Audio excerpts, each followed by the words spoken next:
Good evening. Welcome into the Inquirer podcast. It is Jeremy Werner and Joey Wagner live from New Jersey, where, how about that? Another comeback victory in the fourth quarter for Illinois. They outscore Rutgers 23 to, I think it was 14 in the fourth quarter for Illinois to beat Rutgers 38-31.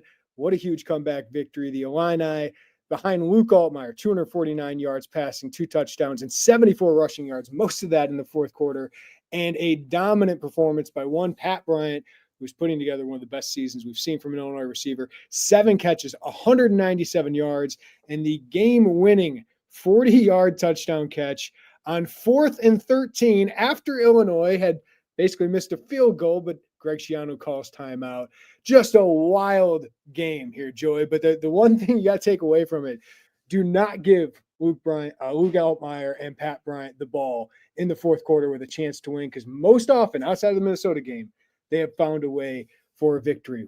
Another huge comeback win in what has been a really entertaining, successful season for Illinois football, Joey. I was hoping you were going to have a little slip of the tongue so I could say Greg Schiano called a timeout. We have to replay this opening drive here and give ourselves another chance. But, yeah, man, I don't really still, I know you watched the highlights before we jumped on here, but really wasn't a very perfect game by Illinois. Not very pretty at times, especially defensively, and the offense stepping on its own feet a lot in the first half. But kind of what we thought in the sense of Illinois has a quarterback who's really stinking good, and Illinois has a wide receiver who's putting up just an incredible year. And, think about if he didn't have that kind of like relative lull to the rest of what he's done this year, and for like 2 or 3 games there in the middle, Pat Bryant's a game changer. He's making himself a lot of money down the stretch of the regular season of his senior year. And those two are going to give you a chance in a lot of games. And that was one of the crazier endings, Jeremy. It reminds me of Indiana last season with John Paddock and Isaiah Williams. And now it's Luke Altmyer and Pat Bryant, and just a heck of a duo. And that's why, listen, I get it. That first half was so ugly, right? And even the third quarter at times, Joey, just all these penalties. It's something that hasn't cropped up for Illinois. You're thinking, they're going to find a way to lose. And our mentions are full of Illinois fans thinking, game's over. And I'm just sitting there going, you still have Luke Altmyer. You still have Pat Bryant. And to be honest with you, Luke Altmyer's first 3 quarters weren't spectacular. But in the fourth quarter, those guys are just incredibly comfortable, right? And they're confident in those moments. And they're simply better than the other guys. Ian Strong had a nice day. He's not as good as Pat Bryant. Ethan Kaliakmanis had a really good day, 175 yards, 2 touchdowns, and he was just scrambling all the time. Illinois was in man coverage, and that allowed him to do some of those things, but he made big plays. A 4th and 10. He almost led his team to a victory, but they gave Luke Altmyer the ball with 68 seconds left, and he continued to find Pat Bryant, who continued to get open and continued to make plays even until the last second goes off the clock. So it's a special thing. Like it doesn't come around often, and you just have a special duo that in any game gives you a chance to win. Even when you went into Penn State, but like you have those guys, it gives you a chance to win. But certainly against these other middle to lower tier Big Ten teams, they have been the competitive advantage for Illinois all years. You have a great quarterback in the Big Ten, and you have one of the standout wide receivers, not only in the Big Ten, but I think in the country. And I think somebody that should be a 2nd or 3rd round draft pick, Joey. Yeah, he's playing incredible football. He's got 9 touchdowns on the season. I don't know if you've heard, but he's one shy, Jeremy, of tying the program record. Can we stop here, though? We got to shout out Joey. Joey is okay after taking a tumble on that touchdown. Got bandaged up. We got bandaged up. I was in the hallway getting bandaged up. There were real athletes getting like tape cut off of them. And then here's, a little portly Joey getting his hand out there, a little freezing cold hand trying to get cleaned up and taped up. But took a little tumble getting the video for the people, Joey. The things you sacrifice for the people. The hardest part was hearing the students laughing at me as I'm like. Were there any terrible moments from childhood that came up with that, Joey? Like any flashbacks? No, I think I was an athlete that I would have some sort of terrible flashback. No, I'm just getting the kids laughing at you. That's what I was going with. Oh yeah, sure, probably. I mean, not in the moment, but yeah, hearing the laughing, I was like, just don't look up, man. Don't look up. Keep walking. Got a job to do, Jeremy. We're warriors here. It's got all. But also, Pat Bryant shouted you out. What did he say after the game?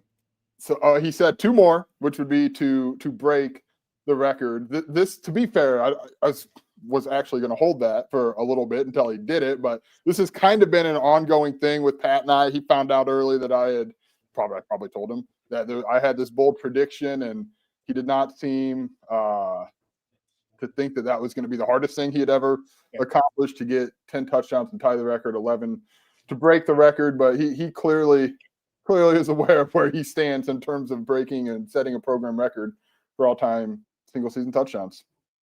Yeah, so Pat, 917 receiving yards right now, 9 touchdowns, which again is one away from tying the single-season record. I'll have to do some math to figure out where he is career receiving-wise yardage, but I think he's in the top 10 there. He's one game away. He should get in there of the season receiving yardage. Steve Hull is number 10 at 993.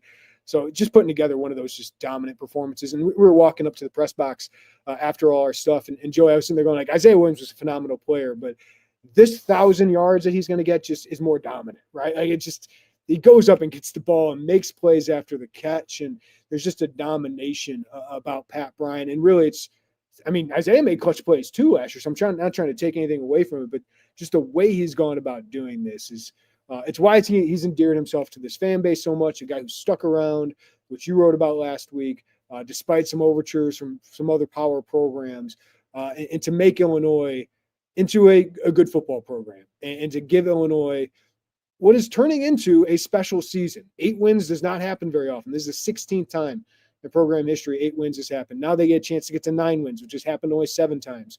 And I think with a win today, I think they have a great chance to go to the Citrus Bowl, as long as Indiana doesn't fall back out of the college football playoff after today's loss to Ohio State. Like, I think they're sitting in a great situation for a very, very good bowl game in the Big Ten. Yeah, I think so too. This felt like the Citrus Bowl play-in game. I said it. I know you shrugged me off a little bit, Jeremy, on Thursday, but Indiana is still that lingering cloud that could, that's the only way Illinois, in my opinion, isn't in the Citrus Bowl, is if Indiana doesn't make the playoffs and takes that spot, which would put Illinois in, I think, Tampa or Nashville. But if you assume Indiana's in, this was a play-in game, in my opinion. Minnesota's making it pretty frisky right now at Penn State with the chance to push Illinois for that next best non-playoff Big Ten team, and a head-to-head win would certainly matter. But Illinois fans will travel. Illinois put itself in a good position, and oddly enough, in a weird turn of life, now Illinois waits for the College Football Playoff Committee and their feeling about the Indiana Hoosiers. I'm probably going to have to do this after the game, but I have to look up Luke Altmyer's fourth quarter stats. Like his fourth quarters have been unbelievable. Today, 111 passing yards, 60 rushing yards, leads 3 touchdown drives, including the one that ends with Aiden Lawfrey with a great 8-yard touchdown run. We'll talk about some of those other guys who contributed, but wasn't the cleanest performance. Missed Pat Bryant on a deep ball, missed some opportunities there. His offensive line hurt him with penalties. But I do want to shout out the offensive line, Joey. That pocket was pretty clean all day. I know they had a sack there in the fourth quarter, but that was the only sack of the game when you're dropping back that many times. I thought the offensive line had one of its better performances. So shout out to them. Critique them for good reason at times, but I thought they were really strong today. But Altmyer, his legs on the one drive and then his arm with the other two, like just play after play after play. He's come up clutch. Yeah, I take out the penalties, and I think we probably have a different feeling just collectively about the offensive line. Melvin Priestley with 3 false starts and a late hit. The Brandon Henderson was called for a legal man downfield to wipe out a big play by Alex Kapka-Jones. But otherwise, yeah, this was some better performance that we've seen from the offensive line. I thought coming into it, like, I like how this offensive line matches up against more stout, more just like defensive linemen who are just going to strength you and power rush you. Now, when you start putting in the quick twitch guys, that's where we've seen Illinois have trouble. So I like this matchup for them, and outside of the penalties, it was good, but just for Luke Altmyer to answer every time. And the defense didn't really. Joey, let's stop you for a second. Take out your headphones. Your headphones are a little jacked up. Gosh. So we'll try to get those correct. You just sounded a little robot-y there. So continue, Joey, if you'd like to. Unmute yourself as we go on. We're back. There you go. Back on the Illini Inquirer podcast. Yeah, outside of the 5 penalties on the offensive line, I think we'd be having a much different discussion about how they performed. I like how Illinois matches up against more physical defensive linemen, more power-oriented defensive linemen than I like against a quick twitch, and that's what Rutgers had. But it's we're talking about all these things, Jeremy, right? And the answer to come down to is Luke I Altmyer. keep doing it too. Luke Altmyer, Pat Bryant, they're just difference makers. They're difference makers. Illinois is 8-3, and you can put a ton on the shoulders of those two playmakers getting Illinois to this point. And I know there's more to talk about, and we'll get to that. I can't get over how good those two are and how good in clutch moments those two have been. Yeah, I'm going through my head. This is definitely the best quarterback wide receiver duo I think Illinois had. Juice and Regis were really good, but I would say Shieldhouse and Jenkins in 2011. Those two were dominant, but they didn't finish the year all that strong as teams kind of adapted to them. But they've put themselves in that conversation of when you talk about quarterback wide receiver duos in my lifetime, surely Kittner Lloyd and Juice and Regis and Jenkins and Shieldhouse. And I know you can go farther back from that and go to the 80s, and there were some really good duos there. But in the last couple generations, this group is solidifying itself. Like fans are going to talk about. Remember Altmyer and Bryant in that Rutgers game, that comeback, or remember Altmyer and Bryant in that Purdue game with the game winner. Remember Altmyer and Bryant in Nebraska. Like over and over again, these guys made plays. It's the reason you're a 8-win, potentially Citrus Bowl bound team with a chance at 9 wins, as opposed to a team maybe even just fighting for a bowl game at this point, maybe under 500, is those two. Like they've just made that big of a difference. They have carried this team.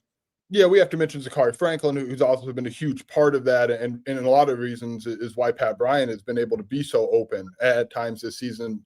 Zachary Franklin didn't finish the game. Sounds like an ankle injury with some soreness. Alex Kapka-Jones went in to replace him. But I think you and I talked about it up here, and I was on the field for the final drive, and they kept one-on-one covering Pat Bryant. And at some point, and Luke Altmyer said, I couldn't believe it. And Pat Bryant said, I couldn't believe it. And I asked Luke after the game, I go, everyone knows the ball is going to go to him with Zachary out. I mean, no offense to like Alex Kapka-Jones, who made a great block on Bryant's 63-yard run, and Colin Dixon, I think, had a big catch in the fourth quarter, and Hank Beatty had a touchdown catch. But it's like, we know the ball is going to number 13. Why doesn't Rutgers know that? And Luke's like, no, I don't know. Like, I couldn't believe they were double covering or single covering him. Hopefully Northwestern does too. Single covering with press. Like, I don't understand it. I will probably not understand. I'll have to watch Greg Schiano's presser to see if there's any explanation. But every time they did that, we knew, like, okay, this ball is going one spot, and it's going to Pat Bryant, and there's no reason for it to not go there. And the guy delivered every time. And the only blemish, we have to bring it up because he did, the only blemish on that final drive was the false start that ultimately led to a field goal attempt and Greg Schiano's timeout. And Pat Bryant said, I was mad at myself. I feel like I lost that game. And then he goes out there. He said, I knew I had to make up for it. And he made up for it in a really big way. And I don't know how many hearts were beating fast or how many people at home were saying, go down, go down, go down. But he saw just enough. And like, we went back and watched it. It's not like it was the most wide open space you've seen. Like that was a lot of Pat Bryant realizing, I trust myself. I'm going to go. And sure enough, it worked out in a really big way. But why you wouldn't double cover Pat Bryant on that drive? I get it if you don't want to do it over the course of an entire game. I'll buy that a little bit more. But on that drive, without Zachary Franklin, there's no reason on planet Earth to not put 2 on him, and they didn't. Yeah, and I don't have the all 22, but one of them looked like a zone, and I just still – you got to know the ball is going to 13. And the last one, they were like really off because it was 4th and 13, right? But somehow Pat Bryant comes wide open. I just don't understand it. But Greg Schiano gave him another chance. And Ethan Machowski got a rep in, and boy, it was bad. And Brett Bielema made the most of it and decided, hey, let's give number 9, number 13 another chance. And boy, what a comeback win it was. So we'll get to your reaction here coming up, but it continues to be those two to bail Illinois out of what was a really disheartening start, right? I mean, the first 3 quarters of this game, Joey, they just kept shooting themselves in the foot. I thought it was a close game. Rutgers is a good team. Like Kyle Monanga's a solid, tough back. Ethan Kaliak-Manis is a huge quarterback improvement for them. Is he the best quarterback? No, but like for most of this game, I thought he went head to head with Altmyer and did a pretty good job. And that's a huge lift for Rutgers. But if Illinois' offense kept getting kind of what it wanted, they kept shooting themselves in the foot with those penalties. The Melvin Priestley one, you just can't have that. It stopped Illinois from having a 4th and 4 opportunity when they were in 4 down opportunity. And then Gabe Akis, man, like you need better. You just can't have that kind of play. You're getting off the field on third down. You give Rutgers another chance to take the lead there. And that just can't happen from a veteran like that, a guy who's a leader of this team, one of your best players. He's got to be cooler and calmer. But this was a game that was, pretty a lot of jawing going on, a lot of pushing going on. These two teams are fighting for something. I think these teams have respect for each other, but it came out with a close battle, and Illinois found a way with their two stars. But, man, they shot themselves in the foot. 10 penalties was a season high, 11 penalties, Joey. It was a season high, 93 yards, a season high as well. They were fortunate their quarterback and wide receiver did what they did because they would have been ruining that. Yeah, really critical times, too. I think that was the most disheartening. We talked about Melvin Priestley and Pat Bryant and Brandon Henderson, and just wasn't like you turned 1st and 10 into 1st and 15. You wiped off plays. And I know the yardage is all the same, but the context of what that yardage was really just poorly timed by Illinois. And the Gabe Akis one, you can't do that. I saw people on Twitter and our message board saying, maybe that was an exaggerated response by Rutgers. Don't give them the chance. Don't give them the chance to exaggerate a response on third down. Jeremy, they didn't get off the field on third down, and you finally did it. And then Gabe Akis has that penalty. And as you mentioned, his standing on this team, it's like the last guy you would expect to walk out of there with that penalty, and just at a bad time. And I think Rutgers scored on that drive, if I'm not mistaken. They scored a touchdown, which brings me to this point I wanted to bring up. Rutgers had 5 scoring drives, excuse me. Each of them 12 plays, 10 plays, 16 plays, 14 plays, 10 plays. Illinois could not get off the field. The time of possession is skewed in favor of Rutgers because of that. 34 minutes for Rutgers, 25 for Illinois. Your offense is your best asset. Like, you've got to get them on the field as much as you can. Rutgers converted third downs. 8 of 13. Illinois was 4 of 10. The stat of the game for me for the longest time, Joey, was average third down distance. Rutgers 4.7, Illinois 8.8. Rutgers stayed ahead of the chains, set up in third and short. What were they? Third and short, they were 7 for 9. So 3rd and 4 or less. 9 times they set that up. And plus, Calic Mattis always seemed to convert on second down too, but they just stayed ahead of the sticks while Illinois just kept feeling like it was behind the sticks because of all those penalties. Yet you found a way to win. That's what's amazing about all of this, because you did shoot yourselves in the foot and gave yourself some bad opportunities on offense because of this, and your defense, couldn't get off the field. Yeah, and there was a point, like, before, obviously, late in the chaos of the last drive, but you thought this is the most unbeatable way that I thought Illinois was going to lose this game, by playing so poorly with the penalties and just not coming up big at key moments. But again, the value of Luke Altmyer, the value of Pat Bryant, but unquestionably that's going to be a big point of discussion going into this Northwestern. And there was a little kerfluffle to start the third quarter. Pat Bryant, by the way, if you go back and watch the video, Jeremy tweeted, was dancing right in the face of Rutgers as this thing got split up. But after that, you had to know, okay, they're going to call this pretty tight, because you just saw pushing and shoving and jawing and trash talking. You're going to try to keep that reined in as much as possible if you're the officiating crew. I think Illinois realized that. They knew Rutgers was getting handsy in the secondary. Pat Bryant was able to draw a few flags there. But those penalties have got to get addressed. It's the first time we've really had this discussion about those penalties all season. It's not been like this. Yeah, they're number 8 in the country heading into this game in fewest penalties. Rutgers was number 7. So that, like, the fact that it was showing up, it's like, oh, now it shows up against one of the fewest penalties. But yeah, at halftime, what happened is Illinois was supposed to be warming up on the other side of the field, because that's where they warmed up to begin the game. So they assumed that's where they're supposed to start in the second half and warm up. Well, Rutgers, I guess that's where they always warm up to start the second half. So there was no communication about that. And players being players, amped up, all the testosterone going on, they started pushing and shoving. So the referees got in there, but there was about 2 minutes of doing that. But it was just territory, right? Just guys fighting over territory, as they generally do. I want to mention a few other guys that did step up today. Hank Beatty, man, today should solidify his all Big Ten first-team punt returner. 59-yard punt return. Set up Illinois. They should have scored a touchdown. The fact that they didn't, another thing that felt like a huge self-inflicted wound for Illinois, but did set up a field goal, ends up being very big for Illinois. But also his first touchdown catch, which was a huge play by Luke Altmyer. setting up that play, buying time, and finding a way to get Hank Beatty the ball. So huge for Hank Beatty. Aiden Lawfrey with that touchdown run, bouncing that out. Saw that quickness, that speed to get the edge, Joey. So Central Illinois guys stepping up. That was good for the offense. Yeah, what? Can you hear me? Do I sound okay? Yeah. Am I back? All right, I knew I was getting all these alerts. We have Illinois basketball on Twitter alerts. My computer's, I want people to be listening and hear the alert. Hank Beatty, I was just pulling up the stats as you were talking. He's averaging, it's not updated on the Big Ten website, it's updated on Illinois, averaging 15.5 yards a return. And I say that because obviously today's big return pushed that number higher.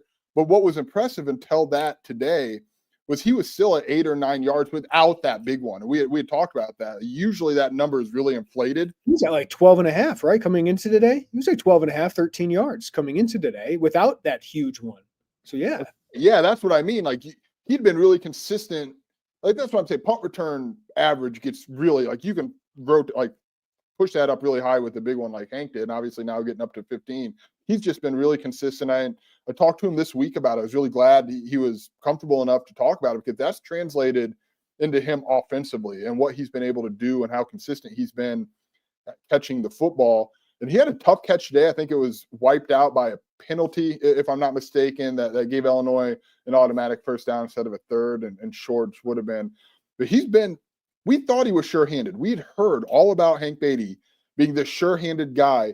But to be honest, and I think he would tell you this, it didn't show up in his first 2 years. He told me he would catch the ball and freeze, and he would take big hits from defenders, and he either dropped it or caught it up for a fumble. Putting him back at punt return one unlocked a really, really good punt returner for Illinois. But I think you've unlocked Hank Beatty, wide receiver, and what he's able to add to the offense. I'm eager to see the snap count, but I would think he got probably the fourth most, I guess, with Kapka Jones going in there late for Franklin snaps on this offense, and he's been delivering. Yeah, with Franklin, did he have a reception today? I don't think so. Hank Beatty and Colin Dixon in the slot, 4 catches, 47 yards and a touchdown. He'll take that from the slot position. Dixon had a huge first down on that final drive right before Pat Bryant had that big 21 yards. So there's 3 catches there, and one of them was to Colin Dixon. But yeah, Hank stepping up is a great story, kind of turning into the player we thought he could be when he was a recruit. Also, I think the guys at the second level of the defense, I thought played pretty sound football today. James Kreutz had 12 tackles. Got to go through some of the film, but it felt like he made his presence known against Kyle Monungai. At times, I did feel like Illinois up front was getting pushed around a little bit, though T-Raw Edwards and Dennis Briggs had some pressures. The edges weren't great today, but I think Matthew Bailey continues to play his best ball of late. He had 11 tackles today, but it just felt like Joey, he was making so many big plays in space. The PFF step stops, which I love because it's kind of like a defensive win. Felt like he led the team in those today with kind of getting no gains and negative plays. And of course, the huge forced fumble on Ethan Kaliak-Manis really gave Illinois a possession that it needed at that moment in the second half. So I think those guys at the second level with Dylan Rosiak out have played pretty well, right? I mean, Rutgers runs for 200 plus yards, so it's weird to say that, but Kaliak-Manis was accountable for most of them. Otherwise, it was a lot of 3, 4, 6 yard gains from Kyle Monungai. He only broke loose for a couple longer than 10. Yeah, we've been really critical about the linebackers this season, and it's not a perfect group. It's still a flawed group, but I credit to, a lot of people are frustrated with the coaching staff, as they always are, the defensive staff, but credit to them for really mixing and matching those linebackers and putting those guys in strengths and not just saying, well, X players are backup Mike, and for better or for worse, we're going to let him do everything Dylan Rosiak did. If maybe that's not James Kreutz's strength. I think he played really, really well today, I thought, for the most part. Matthew Bailey, said it before on here, and I'm sorry to continue to go back to it, but Sidney Brown said that's a position in particular, just the mental games that position has to play. I saw Matt Bailey fake like he was dropping out before he blitzed on one play. Reps they are paramount. And it's not to minimize the importance of reps at any other position. I don't want to come off like that. But just what that requires in the defense, you've got to get the snaps. You've got to go through it. And I think, you and I were talking on the flight up here or over here yesterday.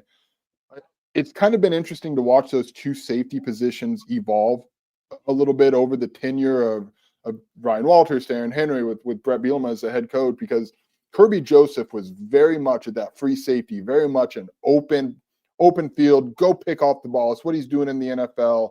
But he wasn't the guy that you would say is like the surest tackler on the team, right? But that's kind of how we envisioned it, was this ball hawking safety.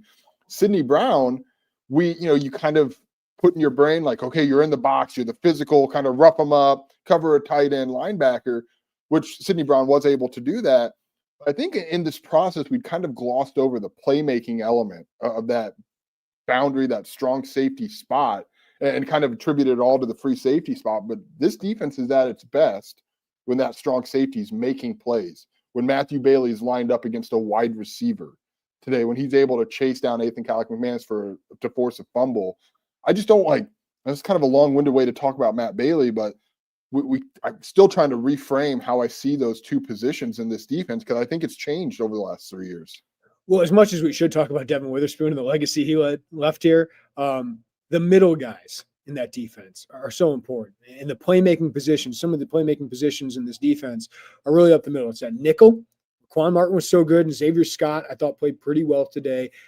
Just came so close to an interception. I love that he went for it, though, Joe, because they need a big-time play like that. And ended up giving a huge conversion, but at least I thought he tried to go for the play, read the play well, but didn't get there. But that strong safety position was Sidney Brown, like 6 interceptions or 7 interceptions he had that last year. And obviously that free safety position makes a lot of plays, but those positions are really, really important, those safety positions. And I think, Miles Scott, I didn't think had the best game today. I thought Matt Grossetich was probably better last week. But I did think Matthew Bailey played some of his best ball. And I think Xavier Scott had a really good game today. And I do want to shout out, I know there were times that the corners got beat today by Ian Strong, who's big, made an unbelievable catch on that fade pass. But I thought Jaheim Clark battled. I thought 2 pass breakups was really important. Torrey Cox, I know he got beat a couple times. I thought he battled, and I thought he performed well late in the game. And Caleb Patterson was solid as well. But some of those DBs made big plays late. Ethan Callick-McManus in the second half, 9 for 20 for 80 yards passing. I thought your passing defense was really good in the second half outside of the lack of a pass rush. It was just those scrambles. And that's probably, to me, did you need a spy at some point? And I don't know. I'll have to go back and watch the film to see what happened on some of those runs. But it just felt like that was what was killing you more than the running game, more than the 3, 5, 6 yards. It was just those quarterback runs at huge times that Callick-McManus beat you. Yeah, we've seen that from this Illinois defense, but it's been susceptible to those quarterback runs, whether it's straight up keepers on option plays or whether it's just scrambling around and getting a first down. We've seen that kind of show its face a little bit throughout the course of the season, and thought it was going to be their downfall in that final Rutgers touchdown drive where they had Rutgers at 4th and 10, it may have been 4th and 12, and he got out there and ran for a first down. It's brutal. That's brutal. That's why having a quarterback who can make plays like that is so important, right? At some point, it's hard to contain that many weapons, right? If you got a quarterback that can do stuff like that. Yeah, absolutely. And it's kind of what I want to see next out of this Illinois defense and figuring out or being better against some of that. And it's tough. It's why we talk about Luke Altmyer so glowingly with his ability to run and get out there and the stress it can put on defense. So it's not just Illinois, but it just seems like that's kind of a spot that teams, if they can do it, have been doing it and been doing it successfully. We started talking about Jaheim Clark, and we pivoted into that, Jeremy. But Jaheim Clark has emerged as he's the number 3 corner, 2.5. However you want to look at it. I think they look at him as the starting corner on this team. They got 3 starting corners right now that they rotate, and Jaheim's playing like a starter right now. Absolutely, and we should say Terrence Brooks did not make the trip. He was not on the travel roster. I don't know what that means. There's a lot going on after the game, obviously, so we will follow up with Brett Bielema about that on Monday. And I bring that up because I know he was a big-time transfer, and he's been a topic of conversation. He's not an important part of this team, and whether he'll be on the team in the future is fair to speculate. Sure, absolutely. But to turn Jaheim Clark and his ability to play as well as he has, that's been a really big development, both right now for Illinois, and you look at next year in the secondary and what they feel like they can return in that secondary. So yeah, Torrey Cox, he gave up a lot of size against some of those wide receivers. He got picked on a little bit, but he also made some good plays. Xavier Scott may have had the play of the day in the secondary. It's Matthew Bailey did force a fumble, but that PBU on a deep shot in the 4th quarter, Xavier Scott just almost forced the interception that Miles Scott just, made a good effort for, but that was Xavier Scott in coverage. Yeah, and the deep shot that they tried, he sprinted over there. It looked like he had lost his step, and he went and he made a play. And I just think you're seeing this defense is not. I mean, there's enough that you can sit there and say, "Oh, geez, what is going on here?" And they didn't give a lot of resistance. And third down was a problem today for Rutgers, but they also came up with some big moments. They did not get enough pass rush. They did not get enough pressure back on the quarterback, and I think that's a really fair criticism, and part of the reason why they had to rely on Luke Altmyer and Pat Bryant to go for a 40-yard touchdown to effectively walk off. Another reason they couldn't get pressure though is because it was 3rd and 4.5 for most of the game, right? Like, and they can just get bullied up front. It's not a stout unit up front. I thought T.R. Edwards and Dennis Briggs had a couple moments in that second half where they finally got pressure and finally got some negative plays. But you're just too consistently giving up 4 or 5 yards on 1st and 2nd down and making it easy to convert some of those. All right, let's get to some of our super chats, and we got to shout out our boy, Big Def, man. $49.99 super chat. That'll cover our destination dogs here. Joey, we've heard great things about that out here in New Jersey. It said Sun's fuel tank hit empty, so we had to leave in the 3rd quarter. Said I wouldn't ask for any more good Illini news rest of the year if they'd win for me today. Shredding all criticism, enjoying out. Tell me where to Goldbelly send the victory cheesesteaks. Hope you had fun out here, Def, but appreciate that super chat. Hope you guys had a fun time, and it certainly was a fun ending. And listen, we can nitpick a lot of these things, Joey, but it's just a reminder, like 8-3, this team, like 8-3 at this point of the season. This is relatively, for Illinois' sake, this is a special year. This is a special season with a lot of special finishes. Again, because of Luke Altmyer, Pat Bryant, and his passing attack for the most part. Yeah, shout out to Def. I know he came with cheesesteak for us to try to find us, and we were down on the field. Guys in here every post game. The guys on Twitter interacting with us. I know he's in when I'm in there with Piper to sub in for Lon on one of Lon's 10 vacations a month. I know Def is in there texting. He's plugged in. He likes to be involved in these. We notice it. I just want to say thank you. Like $50 is 50 freaking bucks, and appreciate you. And it's not alone. It's not a one-time deal. He's in here all the time, and I do appreciate that. He brings up good points and he makes us think. And that's the fun of doing these pods is we see the comments and it makes us think about things that maybe in the moment of running post game and going here and there, you kind of don't zoom in on. So truly do appreciate it. Yeah, one of the fun things about this post-game thing is it kind of like lets us think about what we want to write about and focus on some of those things. So you guys really help us with all that too. War Chant, $5 super chat. Thank you, War Chant. Lots of self-inflicted mistakes today, but I'll take the win. Clean up the penalties, and let's beat the Fighting Blank next weekend. Northwestern is currently losing 31-6 at Michigan. I think Illinois is going to win, and I think they're going to win pretty handedly. I just don't think it's a very good Northwestern team, Joey. How many baseball puns are you going to try to work into quick hits? Illinois closes home run of a season. Get a grand slam, man. Yeah. You're with the old timey like press hat. Illini fighting Illini.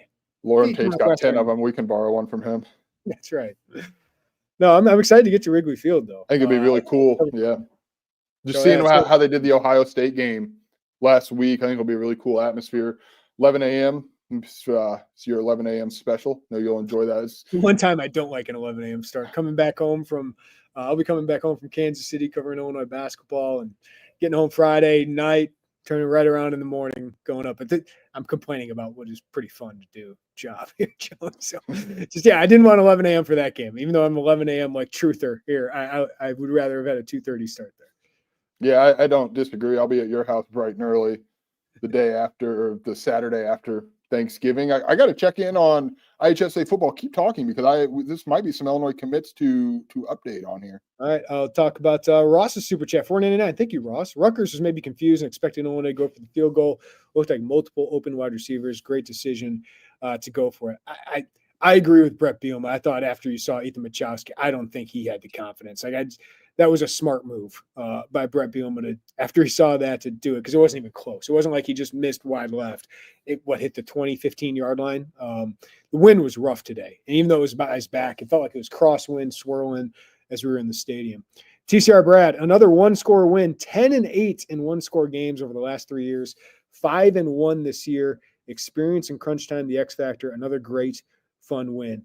And yeah, quarterback play is a big part of it too. John Paddock was doing some of this miraculous stuff last year.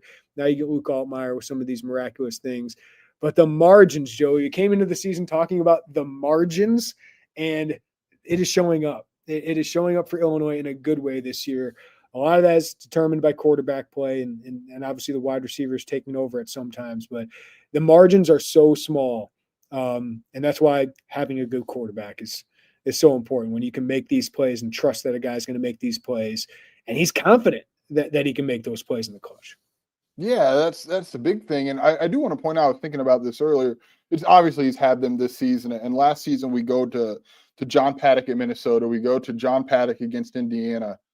Go back to Maryland, another East Coast trip that Luke Altmyer found Casey Washington down the sideline. And like Toledo, like he's been in these moments before. This isn't just junior year Luke Altmyer hitting the gas on this. You've seen this building into what it's become this season. Can I real quick give a Morel Forsyth up 34-6 in the state semifinals on Johnson City? That would mean if that holds, which that seems to be a pretty good score for Morel Forsyth, commit Grant Smith will be in the Class 2A finals next week at Redbird Stadium. Mount Zion and Braden Trimble play at 7 p.m. tonight.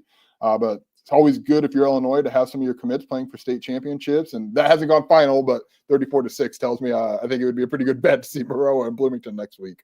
Yeah, I know people don't get excited about flipping a guy from Illinois State, but at position of need, his skill set, Joe, I know you saw him in person, legit 6'5", 220. He's going to add strength, but athletic for that size. So a guy you can develop, potentially be a really good playmaker at that position where you could just use a little bit more dynamic ability. He's going to have 20 touchdowns. He's got 20 touchdowns this season. They use that position a ton. His stats are going to be bonkers on signing day.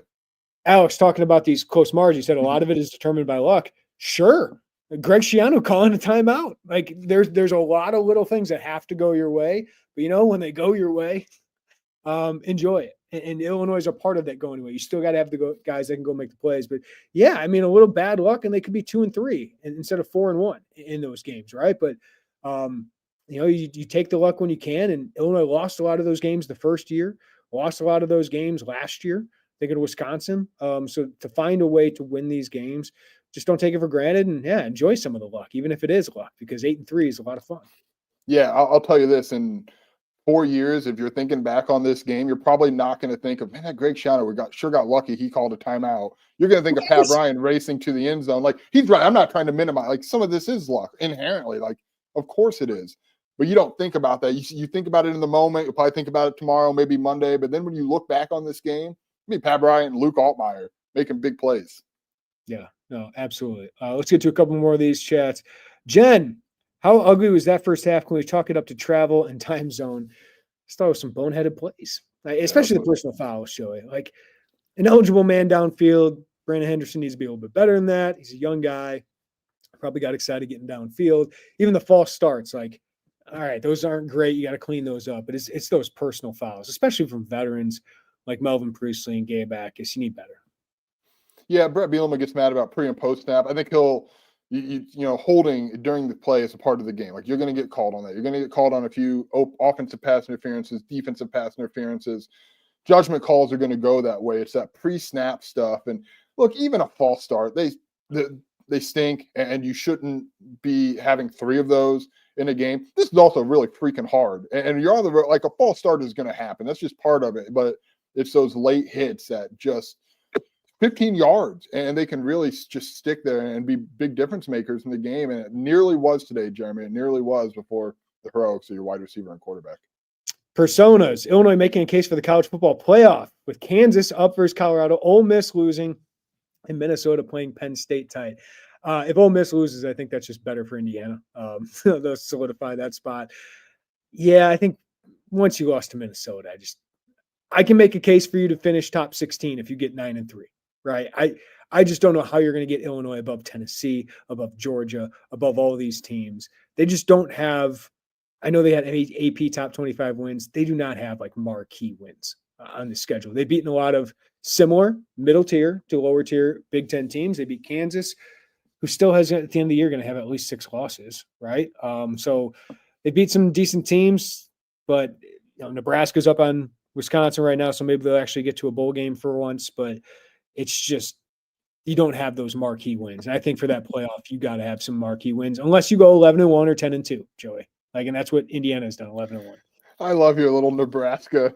Just the zinger. Level. Scott Frost is gone. Give Make me a a bowl bowl game game. What the hell for is once. happening in Wisconsin? What the hell is happening in Wisconsin? Sean tells us Minnesota's up 22-16 on Penn State. Look, I get it. It's a fun conversation. Being ranked in the college football playoff is not nothing.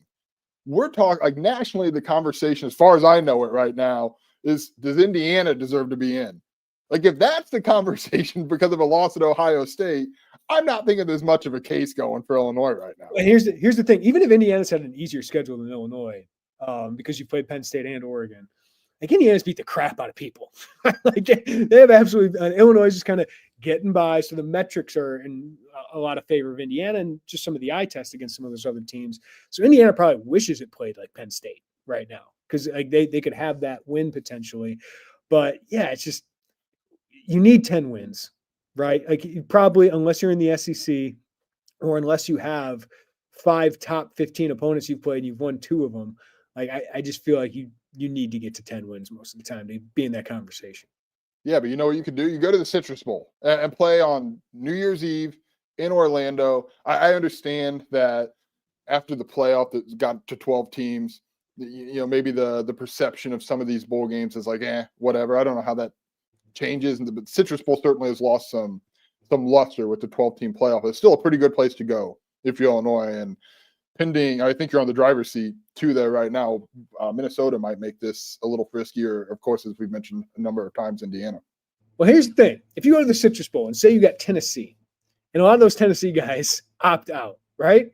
Maybe you got a chance to finish in the top 12 of the AP anyway, right? Like, if you win that game, then you're going to put yourself in like, hey, maybe Illinois should finish in the top 12 of this poll, and that'd be huge for Illinois. But even just to win this game, Joey, and get back in the college football playoff rankings, maybe go up a couple spots, right? And just for people to see Illinois for another game, and to have a winning Big Ten season. I think this is the 4th one since 2000, since 1993, I think, actually. 4th winning Big Ten season since 1993. And Brett Bielema has now won 8 games in 2 of the last 3 years. If I would have told you that when he was hired, like, people would be throwing a huge party. Like this has been a really good first 4 years, despite some ups and downs, despite some frustration. The fact that Illinois is, won 8 games in 2022, won 8 games this year with a chance to get to 9, he's doing a hell of a job. He is. I think what differentiates the closing stretch of this year is obviously the winning in November. Like 2022, they just limped to Tampa. I mean, they had really been sliding, such a fast start, and they do the non-conference and they win those games. Then you get to that and you just hit the brakes a little bit. Now they're pushing forward. And I think the recency bias is a real thing. And the way that you think of teams at the end of the season is now Illinois. You could sit there and reasonably say if they beat Northwestern in a bowl game, they won, 4 of their last 5? That it would come down to 4 of the last 5? Well, they won 2 of their last 3. They got a chance to win 3 of their last 4 or 5. And I think there's value in that to close the season there. And Brett Bielema can go into the transfer portal and go into these 2026 high schools and say, hey, we were in, as you mentioned, we're a top 15, 16, 17 team in the final AP poll. We won 4 of our last 5. We played in the Citrus Bowl, 2 8+ wins. Like, yeah, that plays. And again, in the moment, and there's so much happening over the course of every game, but you do have to zoom out and realize this isn't really normal for what we've seen from Illinois football in recent years. And Brett Bielema is making it look like it's possible to be normal. You're not riding the wave of the hottest senior class you've ever had. You're doing this with new faces in the fold, and I think that's impressive. So Brett Bielema is the first Illinois coach to win 8+ games in his first 4 seasons since, I think, before you were born, Joey. John Makovic did it in 1989 and 1990. Ron Turner won 8+ in 2 of his first 5 years. Won 8 in 1999, 10 in 2001. But, I mean, that's what we're talking about, like elevating the expectation and raising the expectation, and that certainly is happening. Jake, 199 Super Chat. Great win. Any hope that PB and Altmyer return? This isn't a shot at you, Jake, but we've heard it from a couple people. I think Pat was even asked it the other day about coming back for another. He cannot. He's used 4 years of eligibility. He is a senior. There's no COVID year. There's no redshirt year. He is out of eligibility for sure. Altmyer, right? Like Altmyer should get paid a lot next year, and he deserves it. But I think him and Illinois is a very good marriage. Him and Barry Lunny is a very good marriage. And if you can go get him a receiver in the transfer portal to help out with guys like Colin Dixon, Alex Kapka-Jones, and Hank Beatty. We got a question from Woo Poppy about Elzy. He was out today, ankle injury. He's missed the last 2 games with an ankle injury. They still seem very high on what he can do next year. So they do have talent at wide receiver. You've seen some of it come through, but Pat Bryant and Zachary Franklin are so good that those other guys have struggled to get through. But yeah, Altmyer, I mean, I would expect him to. Of course, somebody can come in with a ridiculous Godfather offer, but I just – knowing Luke as we do a little bit, Joey, I don't think he wants to mess with a good thing, especially after Ole Miss. Like didn't go his way. Yeah, I agree. I don't have the expectation that he will go anywhere. I understand college football is college football, but I think Luke Altmyer has been through enough in this sport to know a good thing when he's sitting in a good thing. And I think Illinois knows a good thing in Luke Altmyer and will make a play to make sure he feels like he's valued at Illinois. Those two, Luke Altmyer, Pat Bryant, are going to be in 2 different leagues, but still in Scrooge McDuck type of money here coming out of this. Pat Bryant he's climbing draft boards. I think he's going to test well. I think he's a guy that that's what pre-draft process is workout training to test well. Pat Bryant he's going to hit a home run. See, I'm getting ahead of it. If he runs under a 4.6, like, I get it. He's not maybe the fastest dude in the world, but if Casey Washington can work his way to under 4.6, I think Pat Bryant will, to your point, but that guy should be a 2nd or 3rd round pick, in my opinion. Like, it's just, you see the plays he makes. You don't got to worry about him. He impacts every part of the game. I think he'll play special teams at that next level too really well. He's just everything you want. He's a complete player. Yeah, this has been a money-making month for Pat Bryant, and obviously he was draftable going into November, but the way he's closing this up, very Washington-like, very much like Casey Washington closed his final stretch. Pat Bryant had obviously more of the body of work going into that final stretch of games, but yeah, I'm really curious to see if he has a Tip Ryman-like kind of rise up those draft boards. I don't know if it'll be that extreme because Tip Ryman was kind of off of them until the combine, but Pat Bryant had a chance to work his way into that day 2 and probably early in that day 2. Yeah, and Sean, I think, asked about Luke is an NFL prospect. I don't think he's a draftable prospect right now. There's still some things he has to work on strength-wise. I don't know if he's quite there. And, I think his best opportunity would be coming back to University of Illinois, a place where he knows really, really well. All right, Joe, anything else you want to add before we get out of here? No, I think we covered it. We're sitting at Rutgers talking about an 8-win football team. And, I know that there's a lot of – there were some moments in that game that we'll ask Aaron Henry about, we'll ask Barry Lunny about, and I just want to emphasize not talking about them right now isn't ignoring them because they weren't there. There's just a big picture to discuss here. And the big picture is Illinois has got a really good wide receiver, a really good quarterback, and 8 wins going into the regular season with a chance for 9. And, I got to get to our boy, Trevor. Joey in the end zone. Michael Scott in the koi pond. I do wonder, looking back, if there was a Jim Halpert around me who could have helped and just watched me go in the koi pond. I was not there. I was up. You were working. I was staggering around the end zone at SHI Stadium. You just think back of this year, man. And I think they'll beat Northwestern, but you just think of these huge wins, these late game situations. It's just.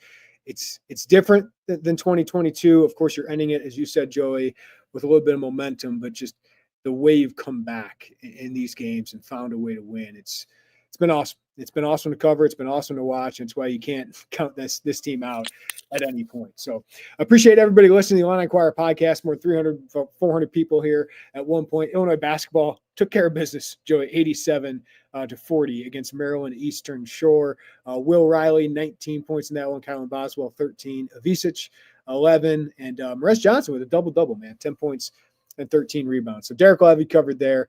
You can check all that stuff out at Illini Inquirer. we're going to go get some destination dogs because we hear it's really, really good from some I gotta people in look the up the Illinois menu. Athletic Department. So look that up. We're going to head there, and then we got plenty of content coming at Illini Inquirer. Thank you for listening to the Illini Inquirer podcast. Give us a follow, rating, review, wherever you get your podcast. Check us out on YouTube. If you're watching on that YouTube right now, hit that like button, subscribe to us, hit that notifications bell before you get out of here. Everybody have a great night. Take care of each other. We'll talk to you next time right here on the Illini Inquirer.